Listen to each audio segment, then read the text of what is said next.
گاؤں میں ایک شخص مکئی کے بنے ہوئے بھٹے کھا رہا تھا کہ کھاتے ہوئے ایک دانہ نیچے گر گیا۔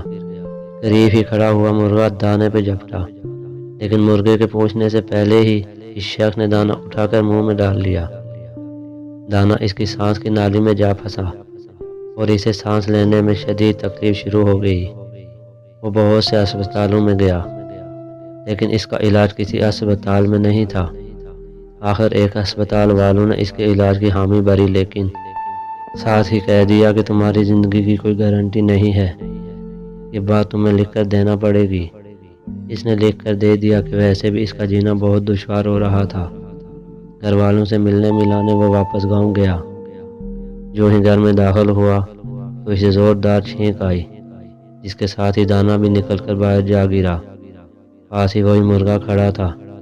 اس نے وہ دانہ اطمینان سے چگ لیا۔ دانے دانے پہ لکھا ہے کھانے والے کا نام۔ کوئی کچھ بھی کرے، کسی دوسرے کا رزق نہیں کھا سکتا۔ یہ میرے مولا کی تقسیم ہے۔ سبحان اللہ۔